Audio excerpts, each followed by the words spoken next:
सोच सकते हैं आप। हाय रे महाविद्यालय, हाय रे प्रोफेसर को ऊपर वाले। 2019 में 250, 20 में 800, 20 में 800 में 3000 रुपया मिला, उस दिन भी 70%। नमस्कार, आप जुड़ रहे हैं संपूर्ण भारत न्यूज के साथ और एजुकेशन के बुलेटिन में आज हम आपको खाजेडी से बता रहे हैं कि शिक्षा की व्यवस्था और ये कॉलेज की व्यवस्था पे किस प्रकार से कर्मचारी द्वारा जो है अनिश्चितकालीन धरना दिया गया है। अब सोचेंगे कि ये कर्मचारी और शिक्षक लोग जो है आखिर धरना क्यों दे दिए, क्योंकि किसी को इसमें जो है 10 कट्ठा का जमीन लिखाना होगा या किसी को जो है महल बनाना होगा। जी नहीं, ये विद्यार्थी के भविष्य की बात है और ये जो है शिक्षा और एजुकेशन और कहिए तो इस विद्यालय के जो भ्रष्ट सिस्टम है उसके खिलाफ एक आंदोलन है और इस सिस्टम को हम लोगों ने भी कवर किया है कभी न कभी। आज बात करते हैं कि ये लोग धरना पे किस लिए बैठे हैं और किन मुद्दों पे बैठे हैं और क्या यह इनका मुद्दा जो है विद्यार्थी के हक में है या सिर्फ इन लोगों के हक में है। जानकारी लेते हैं और जुड़ना चाहते हैं। सबसे पहले हमारे साथ देखिए यहाँ पे दो ऐसे व्यक्ति हैं जो माला पहने हुए हैं, इनका मतलब हुआ ये मुख्य व्यक्ति है। जानकारी ले लेते हैं। सर, स्वागत करते हैं संपूर्ण भारत न्यूज में। Thank you.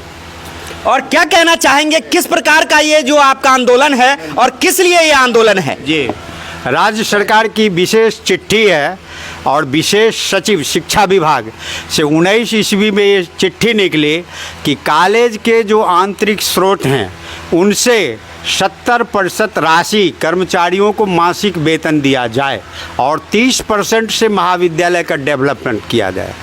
19 ईस्वी से आज तक कॉलेज प्रबंधन यानी शासी निकाय हम लोगों को प्रताड़ित करते रहा और तुच्छ वेतन दे करके, अर्थात प्रोफेसर को 3000, लिपिक को 2000। मतलब इस दुनिया में प्रोफेसर को 3000, कितनी शर्म की बात है। देखिए, प्रोफेसर सब जो है 3000 में पढ़ाते हैं। चलिए सर, कंटिन्यू।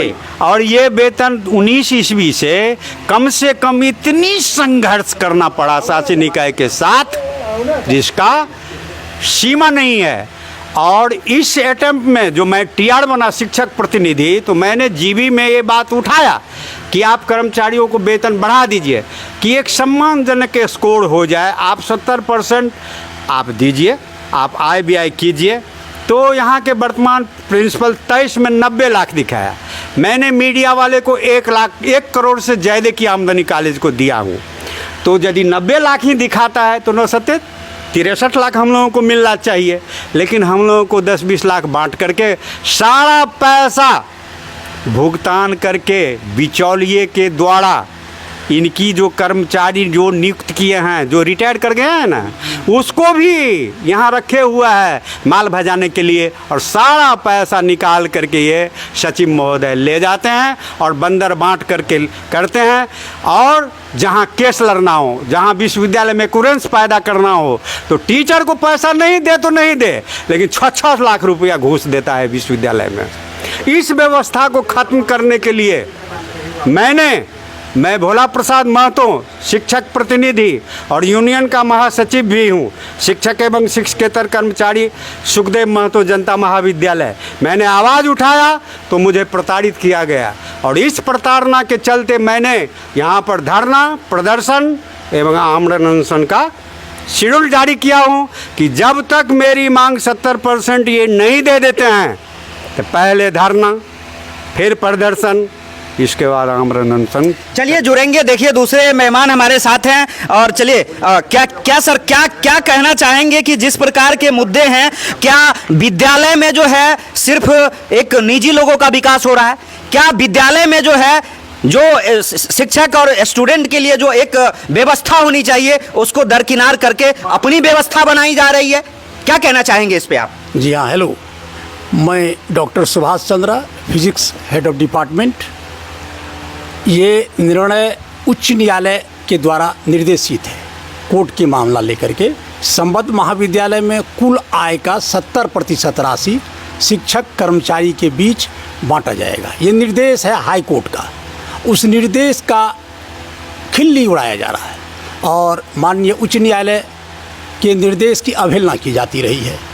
आंतरिक स्रोत से जो भी आय होता है उसको अकाउंट से डिविएशन की दी जाती है कल्याण कोष की राशि को डिविएशन करके अलग अकाउंट में रखी जाती है और इस तरह से कुल आय का विचलन होते रहा है। बार बार सचिव महोदय से आग्रह करने के बाद भी मनमानी व्यवस्था कायम है। हम लोगों को नाम क्या है उस व्यक्ति का? डॉक्टर धनेश्वर प्रसाद। ये कौन है धनेश्वर जी? ये सचिव हैं, महाविद्यालय के शासी निकाय के सचिव हैं। पूर्व में डीन भी रहे हैं, विश्वविद्यालय ज्योग्राफी डिपार्टमेंट हेड रहे हैं, डीन रहे हैं। इनकी अपनी व्यवस्था है।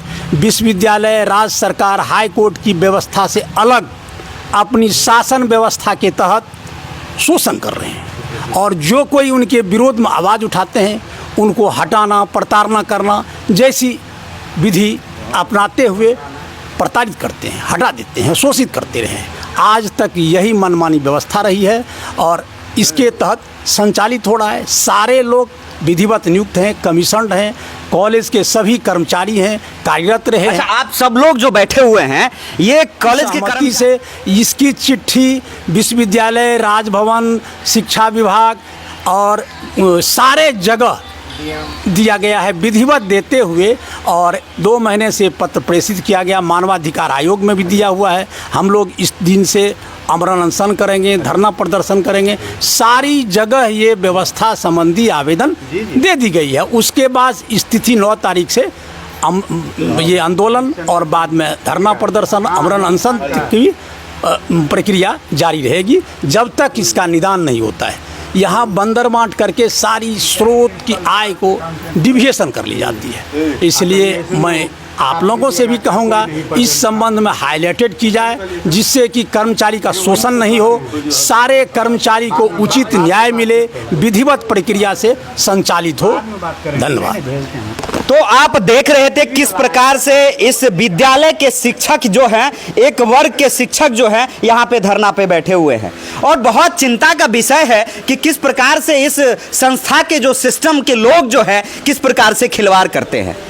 और याद रखिए, संपूर्ण भारत न्यूज चैनल और आप बहुत अच्छे से जानते होंगे, ये लोग, ये धरना तो आपका इलाज नहीं करेगा, लेकिन मैं आपका परमानेंट इलाज करूंगा। और मैं करता कैसा हूं ये आपको पता होना चाहिए और जानकारी ले लीजिए। अन्यथा जो है शिक्षा और शिक्षा व्यवस्था में आपकी कहीं कोताही बरती है और आप अमेरिका, लंदन में क्यों नहीं बैठे हैं, ये चैनल, ये लोग खींच के इसी विद्यालय में लाएंगे। और ये हम नहीं, ये अधिकार क्षेत्र में आता है और इसलिए कहते हैं। और चलिए जुड़ते हैं दूसरे व्यक्ति के साथ और देख लीजिए इस धरना का आयोजन अब किस प्रकार से होगा। चलिए जुड़ते। सर, क्या कहेंगे? मैं प्रोफेसर गौरी शंकर कामत, मैं शिक्षक एवं शिक्षकेतर कर्मचारी महासंघ का अध्यक्ष हूँ। हमारी मुख्य रूप से 7 मांगे हैं। पहला मांग है हमारा राज्यादेश के राज्य सरकार का जो आदेश है 20/1/2019 में शिक्षा विभाग द्वारा बिहार के संबंध सभी महाविद्यालयों को एक चिट्ठी निर्गत की गई। उसमें महाविद्यालय को निर्देशित किया गया कि आपके महाविद्यालय से जितना भी आंतरिक स्रोत है उसमें से 70% कर्मचारियों के बीच में बंटवारा किया जाए। लेकिन आज तक इस महाविद्यालय के किसी भी कर्मचारी को 3000 से एक भी नया पैसा ज़्यादा नहीं मिला है।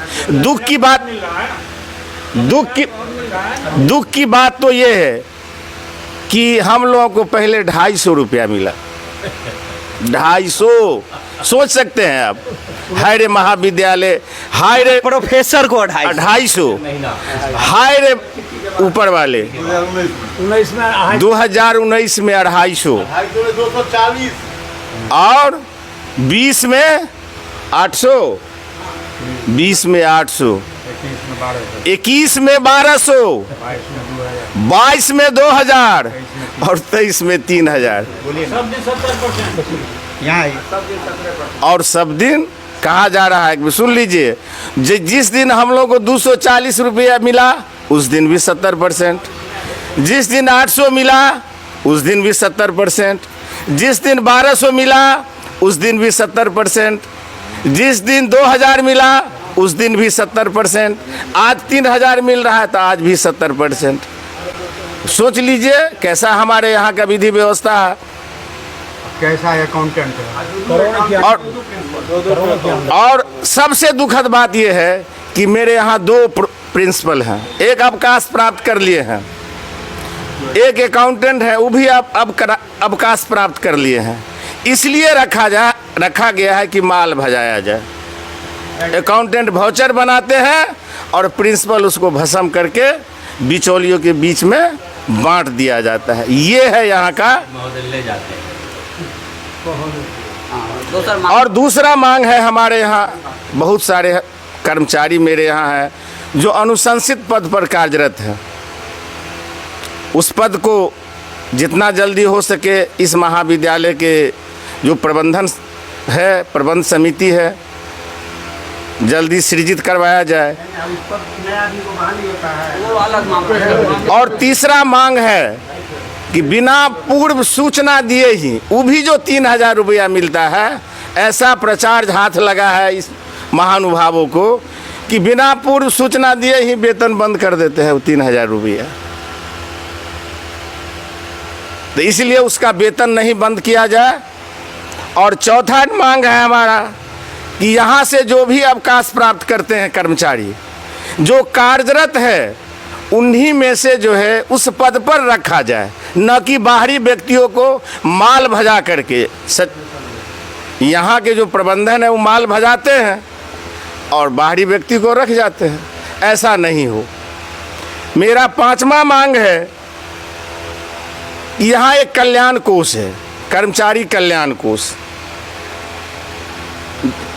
उसमें से उसका जो है पूरा पैसा निकल गए। हमारे पूर्व प्रचार्ज लगभग 12 लाख रुपया डॉक्टर जगदीश प्रसाद सिंह निकल गए। मैंने एक दिन यहाँ चैम्बर में उनसे डिबेट किया कि आपको हिसाब देना है हम कर्मचारियों के बीच, तो उन्होंने कहा कि पैसा है जो हम हिसाब देंगे आपको, पैसा सब समाप्त है। और छठा मांग है हमारा, जो कर्मचारी अवकाश प्राप्त कर चुके हैं, वो यहाँ क्या वो यहाँ ना रहे, अपना घर जाए। जो कर्मचारी हमारे अवकाश प्राप्त कर चुके हैं वो यहाँ नहीं रहे, वो अपना घर जाएं। और अंतिम मांग है, अवकाश प्राप्त कर्मचारियों का पेंशन लागू हो, जो मेरा मुख्य मांग है पेंशन। बस इतना ही मुझे कहना। तो आप देख रहे थे किस प्रकार से जो है ये धरना का मुख्य एजेंडा है, और इस धरने के मुख्य एजेंडा के साथ जो है हम आगे बढ़ेंगे, और आगे तब तक बढ़ेंगे जब तक ये लोग जो हैं अपनी बात मनवा नहीं लेते हैं। कैमरामैन दीपक के साथ दीजिए इजाजत। धन्यवाद। जय हिंद, जय भारत।